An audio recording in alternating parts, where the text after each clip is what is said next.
So good afternoon and welcome to this workshop on LinkedIn. This workshop I will discuss the steps in which you will learn to create a profile, use analytics tools, and discuss ways in which you can interact within the LinkedIn community. So just a show of hands, how many of you already have a LinkedIn profile? Okay. So LinkedIn is a social media platform that was designed specifically for professionals. It offers tools to help you find a job, promote your business, identify key opportunities, and help you maintain professional connections. When you create a profile on LinkedIn, you're essentially creating your digital resume. On LinkedIn, it's all about degree of connectivity. Your immediate colleagues are your first degree of connection.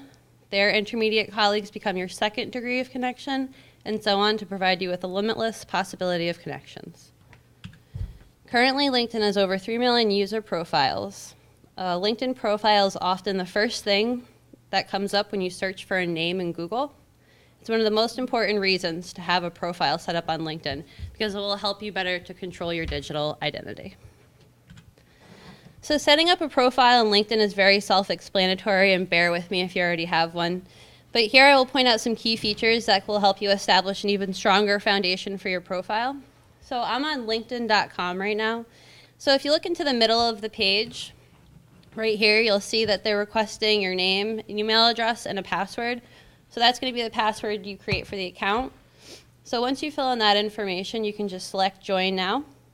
So once you're finished, it'll bring you to a page that will prompt you for your country, zip code, and employment status. Now, if you select Employed, the next fields you will see will ask for your job title, company, and industry. If you select Student, you will see school, university, and dates attended. And if you select Job Seeker, the next fields will change to the most recent job, the most recent company, and the dates in which you were employed. The next screen that'll prompt after you complete these steps will ask you for your email address. For now, you would go ahead and skip that step. LinkedIn a lot of times prompts you if you want to send things to all your contacts. You don't want to overwhelm people, especially when you're just getting started up because you don't really have any information on your profile yet. So for now, I would recommend skipping this step.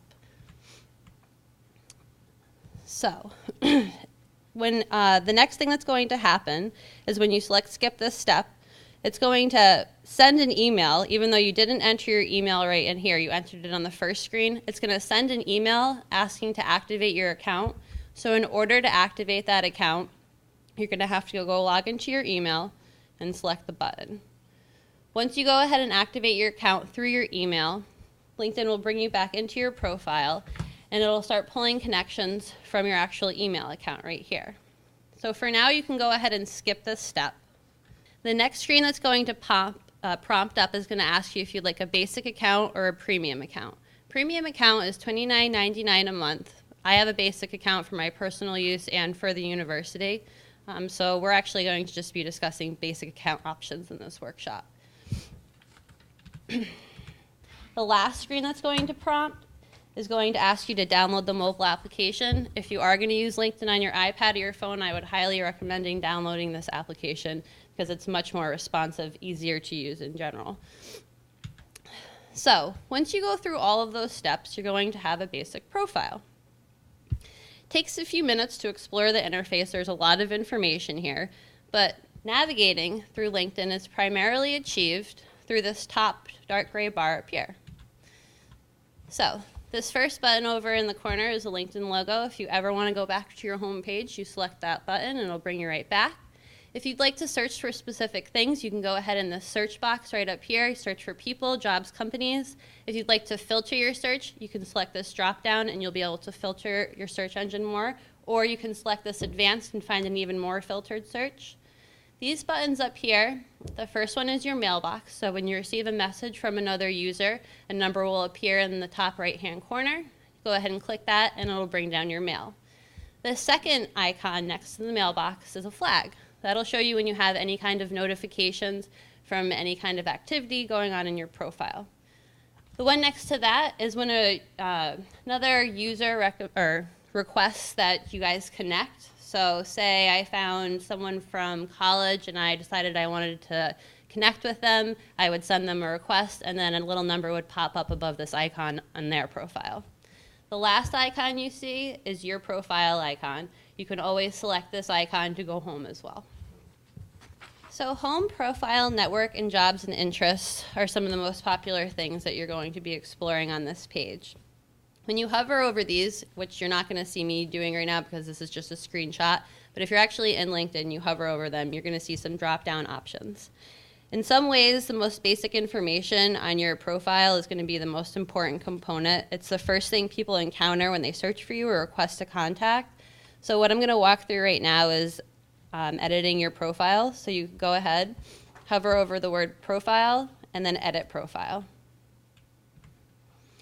So now at this point, it's going to bring you to your profile page. Most of the time, once you go to your profile page, LinkedIn's going to automatically prompt you to improve your profile. You'll see a blue box up here with different questions almost every time you go into your profile. For now, you can either exit out up here or select skip. It's just going to send you more questions, so I would recommend exiting it out. So the first thing you're going to see over here is your photo. Now to upload a photo, you simply select the photo icon, and you can go ahead and pop that right in. The next thing I want to point out are these little pencil icons. These indicate that we can edit the information displayed. Now, just because of my own personal privacy, I blued out all my, my sections, so it's not going to look exactly like this, but I labeled in what all these fields actually mean. So the first one is your name. That's pretty direct. Below that, we have our headline. Your headline is shown across the entire LinkedIn network, whether you're friends with somebody or not, unless you set it in your personal settings that you don't want people to see your headline. Either way, it's a mini advertisement for why someone should click to view your profile. Below that is your location or field of study or employment, followed by current place of employment, previous places of employment, or education, and education. Also note at the bottom right corner of the screen, is this number sign right here. That's going to indicate the number of connections that you have with your profile. Right now, you're not going to have any if you just created your profile, but that'll start to rise as you start to build connections. Also, in the bottom left-hand of the page, you're going to see a custom URL. Right now, if you just created your page, it's going to be a bunch of letters and numbers. But if you went to the right side of that, you'll see this pencil icon. You can select that, and you can actually customize your LinkedIn URL. For example, I have www.linkedinkatekramer.com. So the next thing that we're going to discuss is that photo. So if you were to click this photo icon, it's going to bring you to this page. Once our photo is uploaded, you'll see that you have two views. On the left is the adjust photo, and on the right is your preview. You'll also notice that what appears in the preview window is displayed within the yellow frame under the adjust photo. So whatever you're seeing in here is what's inside this yellow frame over here. You'll also notice that under the large preview photo, on the right-hand side, there's a bunch of small thumbnails of your photo. This is going to appear in various places on your LinkedIn profile, so you'll want to make sure that you've got the right crop so that it fits all these different sizes. So once you like something, you can simply select Save. If you want to rotate, you can go ahead and do that here. This lock icon right here is actually, if you select that drop-down, it's going to give you the option to make your picture public or private. So if you don't know somebody, they're searching you out, you can select private, and they won't be able to see your photo until you've actually accepted their connection. And you can always change photo by selecting this blue highlighted region right here as well. The LinkedIn summary appears at the top of your profile page, much like it would on a resume. It would be most like the objective part of your resume. You're going to want to construct a 2 to 3 sentence summary of your skills and try to highlight some of your experience. The majority of your LinkedIn profile will feature your work experience. The experience section appears directly below your summary. Again, just like on a resume, it's one of the main qualifiers for potential employers, network leads, and colleagues. At this point, whatever information you've entered for your experience when you signed up will appear, if you decided to do that. To add a position, you simply go to the experience section of your profile and select this Add a Position button. If you already have a position, you can choose the pencil icon or the Edit button. You can add a link to a website or upload a file for that company position. So if you were to select add a position, this is the prompt that's going to appear. It's going to request the company name, your job title, the location, the time period in which you've worked there, and a description. So now notice at the bottom of this it says remove this position. If for any reason you ever want to delete it, that's how you go ahead and remove it altogether from your resume or your LinkedIn profile. So with LinkedIn, you have the opportunity to add a college degree to your professional education section. If you've earned additional degrees, you can add them later. To begin adding education, you'll want to go to the profile editor and go down to the education section, which is at the bottom. You can edit this section from the right-hand corner. So if you actually start typing a school in this field right here, a bunch of options will appear in this drop-down. Eastern is on there. We do have our own university page, so if you did go to Eastern, you'd be able to select that, and it would link right to Eastern from your LinkedIn profile, giving it that much more validity. If your school isn't listed on LinkedIn, you can still add it in here. It's just not going to link to their LinkedIn profile, obviously. So the next elements are the dates you've attended, the degree, your field of study, your grade if you want to, activities and societies, maybe clubs, and then a description of your college experience if you choose. But like I said, the only thing it requires is the actual name of the school. So the next thing I want to talk about is skills and endorsements. The skills section of your LinkedIn profile appears directly below your experience. This section allows you to highlight your professional skills, receive endorsements from other LinkedIn users. Skills can be everything from online marketing to mechanics. It's a good idea to evaluate what you want to put in this section by asking yourself, would my coworkers or anybody else that I have a connection with on LinkedIn agree with me that I have this skill? To begin, we'll visit the skills section. And again, with the edit profile menu, you can get to skills in the right-hand option by scrolling down to the skills heading. So you can just go ahead and select that or add skill right here. So if you add skill, or also LinkedIn's going to ask you right here if you want to be endorsed. An endorsement comes from another LinkedIn member. They'll have the option to confirm per se that you do indeed have the skill that you've listed. Endorsements are a great idea for demonstrating credibility. So basically, you say, yes, I do want to be endorsed. I do want to let other people confirm that I have the skills I'm saying on my resume that I do have. And then you're going to see these options down here. Include me in endorsement suggestions to my connections. What this means is LinkedIn will actually push suggestions to your connections, things that you've listed that you have skills of. So say I just, sent you a LinkedIn connection. I asked you, Lisa, if if I had workshop experience, you would go ahead and confirm for me, and selecting this option right here would allow me to do that. So show me suggestions to endorse my connection. That's allowing LinkedIn to push you suggestions from your connections to endorse them. And then also the last one is send me a notification via email when someone basically endorses me. So you can choose to be endorsed. You could unhighlight all of those. You could highlight all of those. However you want to be endorsed is how you're going to go ahead and decide that right here. If you don't want to be endorsed, which I don't recommend, I think it's a great feature for LinkedIn, you can select it right here by saying no. Okay. So it's really polite to return an endorsement.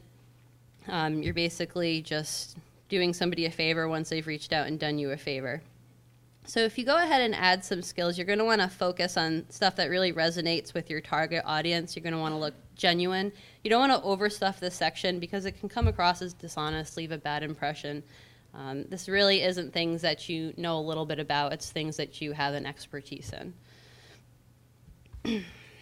So you can also only add up to 50 skills. It might sound like a lot, but I would suggest 10 to get started. Now LinkedIn will display them all in your profile in order that you're reading them.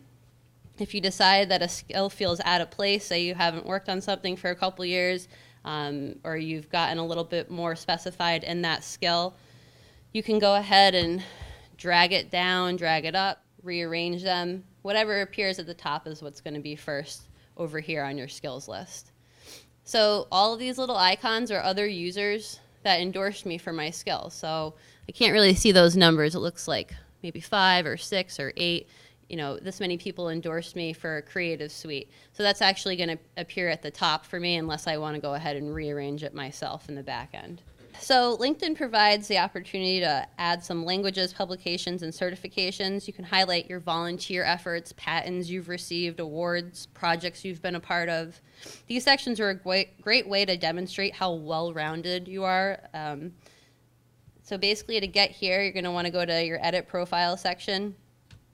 You're going to notice this persistent sidebar always popping up. But LinkedIn's trying to help you build your profile. So if you wanted to add a language, you would simply select one of these buttons, Experience, Projects, Language, Publications, and it's going to bring you to something that looks very similar to the summary, the experience, all those sections.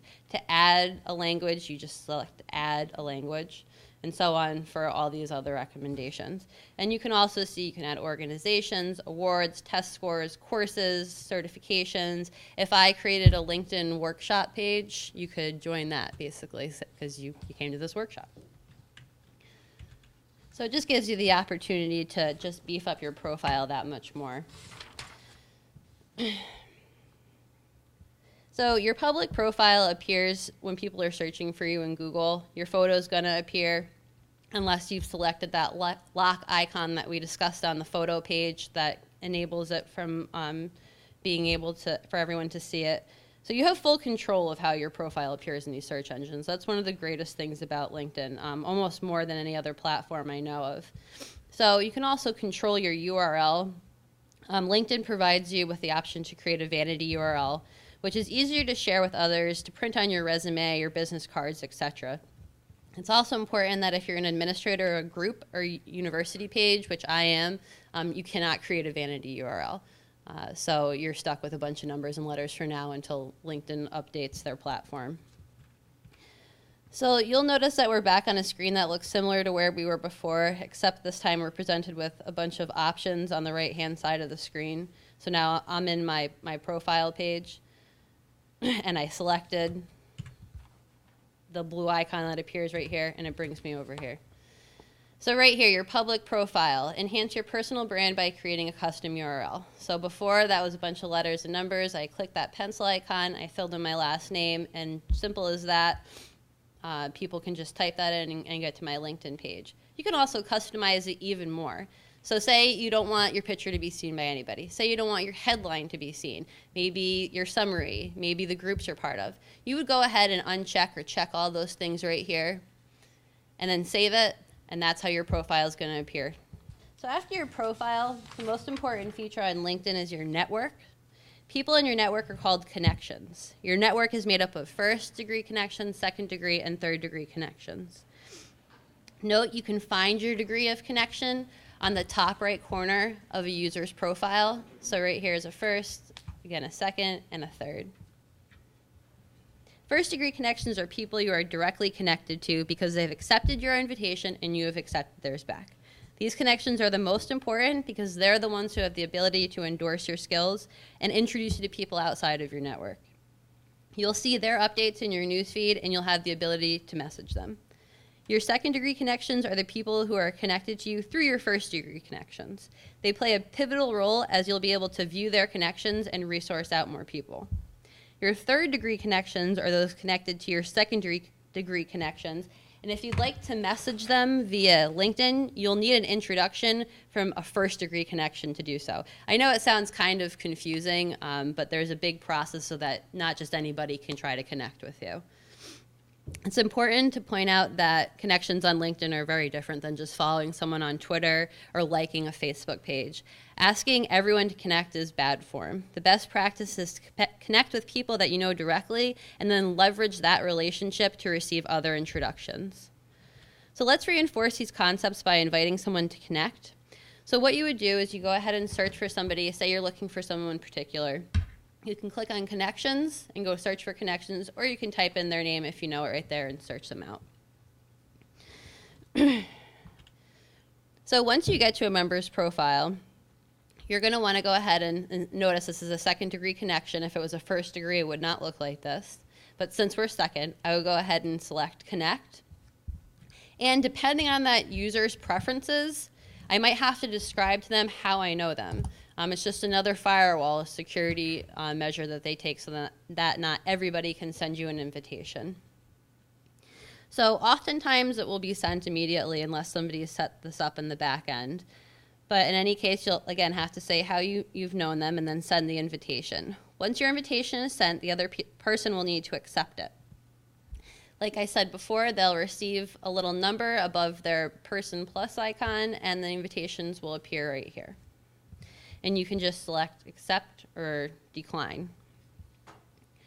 If you select accept, you will now have a connection. As you look to expand your network, you can find people you want to connect with by syncing your email. So what's great about this is you can sync your Outlook email address book to your LinkedIn page to find your colleagues. You can also do this by searching out Eastern, people who work at Eastern through filtering that in the search engine. But I actually did this for me because I had a large address book. I wanted to find everybody, so this worked out great for me. So this is a huge time saver versus typing everyone's name one by one. Okay, so select the Outlook icon. And then it follows with a prompt to connect to your email address. So now, not everyone who has an Eastern email, again, will be, or it won't appear here. It's only everybody you have in your Eastern Outlook email. So if you want to add contacts, and then that'll pop up over here, that how many connections were found on LinkedIn. You can go ahead and add that number of connections or skip this step. So now if you want to add from another email provider that you don't see right here, you would select add any email, and then you would have to upload a CSV or a vCard format file right here. And then that would go ahead and add up that whole contact list for you. You can also type individual down here at the bottom if you wanted to do it that way. So now another way to find contacts is through your alumni page. So you'll go there by selecting connections on the home page to go back to that LinkedIn logo, select that, it'll bring you back to your main page, select connections, and then under that is a drop down that says find alumni. So here you'll see a list of available contacts at the bottom of the screen. You can interact with them by simply clicking on them, and it'll get right to the profile page. I can see here that I found almost 10,000 people. If you wanted to narrow that down by the dates they attended, you could go ahead and put that in right here to find more people in, say, your year. But there's a lot of filters you can do here to connect with people that you went to school with. You can also set this little photo or mailbox icon right here, send them a direct message. So now that you've established the start of your LinkedIn network, you're going to want to learn how to tag a connection. So tagging a connection is helpful for a variety of reasons. Perhaps you want to send out a message to all your coworkers. By tagging or grouping them together, you'll save a tremendous amount of time versus sending out an email individually to each member. You can have 200 tags on your LinkedIn profile. They're only visible to you. So right now I'm on my contacts page, which you can get to by selecting contacts from the main drop-down on your home page. To begin adding tags, you can do so by mousing over an individual's profile and selecting the tag option that appears. From here, we can add a new tag, manage tags, or select pre-existing tags. You can also assign multiple tags to one contact. So again, I blacked out people's information because I thought that was unfair to do for a workshop. But what it would be is a little photo icon right here and their headline. Under that, you're going to see tag, message, or more. You select tag, and you're going to see down here the tags that I already have or the groups that I've established on my profile. To add a new tag, you select this button, and to manage your tags that you already have, you select that button. So to begin adding tags, mouse over and select that button. So in the upper left-hand corner, you have the option to select all. If we check this, all of the contacts on this page will be selected and we can tag them simultaneously. So if you wanted to filter your contacts by, say, all of your alumni or anyone who's listed Eastern Connecticut State University as their alum, you filter it in this section under this drop-down and then select all, and then you can hit this button and tag all those people as Eastern alum. So let's move on to adding and editing contact information for an existing connection. To do so, I'm going to go to select a profile. Now that we're on that page, we're going to scroll down to the contact info. So now when you edit this information, this is only going to be visible to you. It's not going to change anything on someone else's profile page. But just in case you have some personal information that they don't have listed on their LinkedIn profile, you can go ahead and add that in here. So now once you're connected with someone, you'll begin to see their updates on your homepage. In this case, this is the top of my homepage feed. Someone's having a work anniversary. You can say congrats right here. If there's a particular item you don't want to see, say they're having a lot of activity on their page and you're getting a little annoyed, there's an X that'll appear when you hover over it here. You click that, you're not going to get any more updates from anybody that's appeared right there. Not anybody, but just that person that's appeared right there that you've X'd out. There are two ways to send messages on LinkedIn. The first is to directly message someone by sending a message. Or you can go to the envelope icon at the top right of the screen. So go ahead and select the envelope icon right here. When you create a new message, it's important to know that you can send it to multiple contacts. Simply select new in the top left-hand corner on the screen. Sorry. So send a message. Oh, I think it went backwards. Sorry. So this is where it's going to go right here, is once you select that little mailbox icon, you should go right here. So simply select new right up here. And then add the one or multiple contacts you wish to address in the to field. So again, you can't really see too much going on over here, but if you select new, this will pop up right here, and you enter the people that you want to send the message to right here. So notice you can attach files to the bottom. When you're done creating the message, you just select send. Say you have an event that you'd like to invite your colleagues to. To send a bulk email, you'll need to refer back to your tags. Simply go to the homepage connection, and under the filter by field, select tags and choose the appropriate tag, in this case, colleagues. LinkedIn will then filter your search, and all your connections identified as colleagues will appear. I went to my connections right here, and I was at the homepage. I selected connections. It brought me to this page. I filtered by colleagues. I selected all, and then they pulled all over to here. I said message right here at this button. So let's discuss the newsfeed. If you select home from the top drop-down, it'll bring you to your newsfeed. Note that at the top right-hand corner of the newsfeed, you'll see a drop-down labeled All Updates. If you select that, you'll get a drop-down that will appear, allowing you to filter your newsfeed by recent, profiles, groups, connections. You can even customize your newsfeed so you see exactly what you want. If you go ahead and select Customize, LinkedIn's going to bring you to a prompt which will allow you to select or remove notifications. Go ahead and select the options you prefer and click Save. So if you select all updates, this is what's going to appear, and you can see here that you can filter out what you'd like to see and what you would not like to see.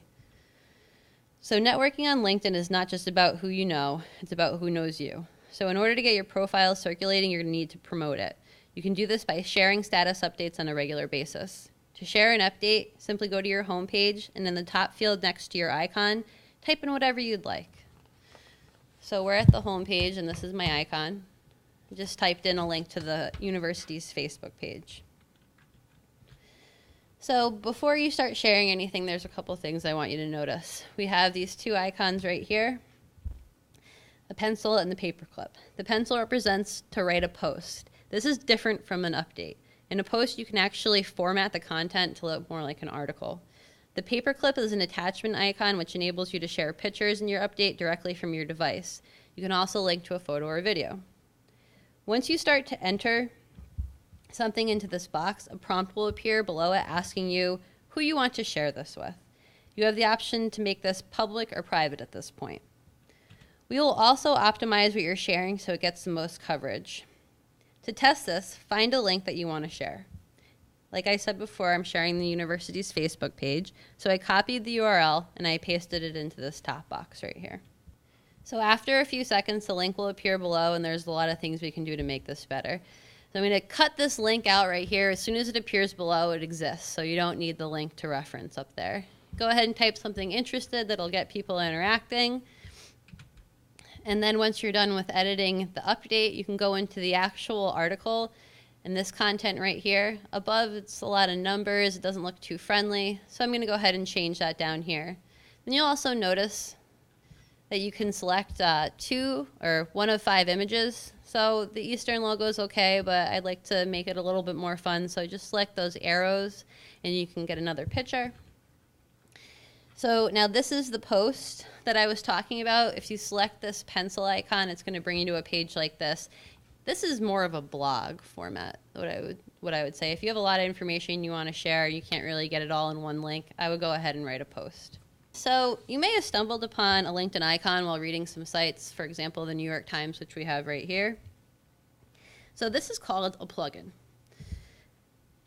To share any kind of article that you see with a LinkedIn plugin, what you're just going to want to do is simply select the LinkedIn plugin icon. So right here, they didn't have a LinkedIn plugin on their side menu. They had Facebook, Twitter, Pinterest, and they had more. So I selected more, and LinkedIn pops up. So if I go ahead and I select that LinkedIn plugin right there, this window is going to pop up. It actually looks exactly like the LinkedIn platform. And once you select share, it's going to post directly to your platform. So again, I would select a great image, maybe edit this content up here, say something in your update, decide if you want it public or private. If you want to post it to a group, you can select that. If you selected that, it'll give you a field beneath that in which group you'd like to share it with. Same as individuals, you'd have to type in their information and you select share. So a LinkedIn recommendation is essentially a written comment by another LinkedIn member used to recognize or commend someone's achievements. These can be delivered by former or current supervisors, as well as colleagues, business partners, or even professors. There are 2 ways to request a recommendation. Informally, you can send someone a message and ask them to write your recommendation. Alternatively, the most common method on LinkedIn is a formal process built directly into the platform. To access this, you'll hover over your photo at the top right of your home screen, and you'll select Page or Privacy and Settings from the drop-down. At this point, you may need to sign back into LinkedIn to access this section, so go ahead and do that. So this is the page that's going to appear. This is your Privacy and Settings page. Near the bottom right-hand corner, you're going to see a link that says Manage Your Recommendations. If you go ahead and select this, it's going to bring you to this page, your recommendations. Now at the top of this page, there's a link to ask for recommendations. So let's use this link. So right here, you click on that. So that's going to bring you to this page. First, you'll need to select the position that already has to exist on your LinkedIn profile that you're asking for the recommendation for. So those will all appear in this drop down right here. The next is, who are you going to ask for the recommendation from? Has to be a first degree connection. So you go ahead and type their name in, and if you're a first degree connection, it'll appear grayed out, and that means that it's actually connected to that person. The third section is what was your relationship and what was their position at the company. And the bottom is write your message. So subject line, can you recommend me? I'm asking that you write a brief recommendation of my work so I can include it on my LinkedIn profile. And you go ahead and send that off. Or once a person has sent you a request,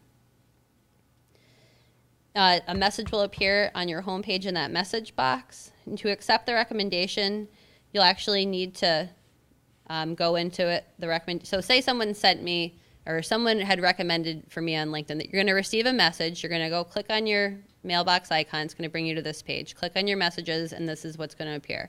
So yes, they wrote your recommendation. This is it. Now, say there's a spelling error. You can go ahead and request changes right at the bottom here. Say it's not the best recommendation you've ever gotten, and you just, you don't want to say, I'm not going to use this, but you can just hide it from your profile page, or you can also just add it to your profile page right from here if it's perfect by selecting this button and then add to profile. So once you add it to your profile successfully, a green box will appear announcing that you've added it, and it'll give you the option to return the favor to the person who wrote you the recommendation. So back to skills and endorsements really quick. They basically are one of the best things I think you can do for your LinkedIn profile. Earlier in the workshop, we discussed them briefly, but let's just review this section quickly so that we can get some endorsements. So first, you'll need to visit a profile of a first degree connection. To do so, I'll go to Contacts underneath the Network tab and visit a first degree connection. So sometimes Like I said, you're going to see the screen prompt at the top of the screen. Does so-and-so have these expertise or skills?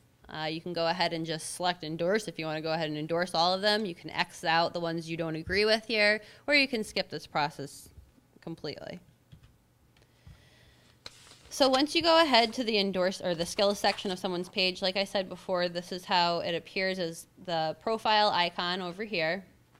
And then the number that you have the highest of endorsements of, the skill you have the most endorsements of, is going to appear at the top, unless you reorganize that in the skill section of your profile. And you can also decide to endorse a person by clicking on this little blue button in their skills section, and the number will just go up and you'll appear right over there. So LinkedIn Groups allows professionals within the same industry or similar interests to share content, ask questions, receive answers, view job opportunities, and further establish connections or expertise. I personally got this job from LinkedIn, so I think that this is a really good thing to be part of groups that are promoting positions out there if you're looking. So some LinkedIn groups are open, meaning anyone can join and the discussions are public. Other groups are private, meaning you'll have to request to join or receive approval from the group manager before you can partake in the conversations. Discussions within these groups are made private as well. I like to leverage groups as a way to find top influencers and leadership. Oftentimes, I see relevant articles within my group memberships that I wouldn't have stumbled across in my timeline. So there's a multitude of group options available, everything from personal interests to specific ones. As you begin to explore and interact with groups, focus on their levels of activity. While being affiliated with the group is a strong reflection of your profile, interacting with the group is far more powerful. So use groups as a sounding board to ask questions, for your ideas, to pursue professional development, and to reach out and ask for mentoring. Once you join a group, you'll see it underneath your interests tab right here. So leveraging groups is an integral part of building an extensive network on LinkedIn. Be selective with your groups because you can only participate in 50, which does seem like a lot, but they can add up fast. Pick groups that you can contribute within. Being active is far more important than having a large number. So to create your own LinkedIn group is something that I would also recommend.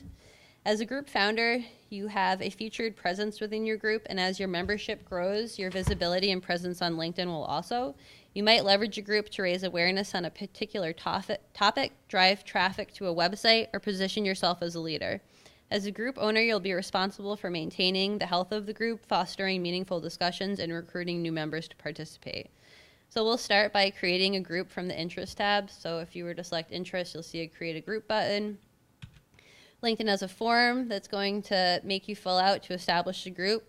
Start by picking an image that represents the group. You cannot steal an image from anywhere online because Google will shut down your group and your profile for at least 30 days if you do that.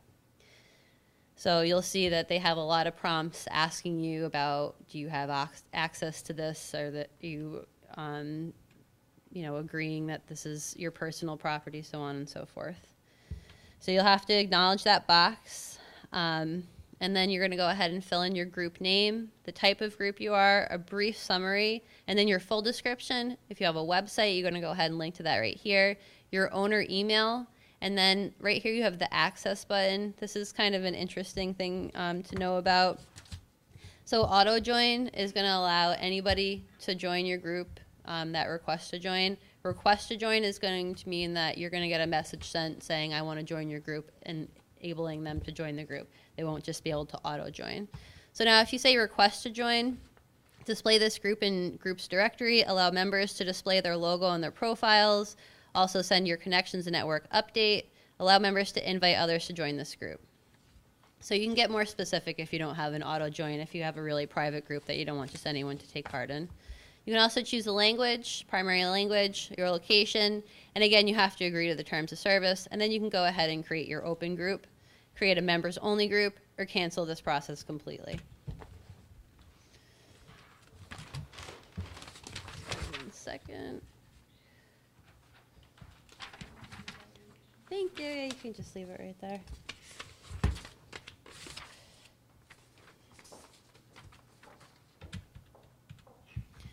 Okay, so to manage a group,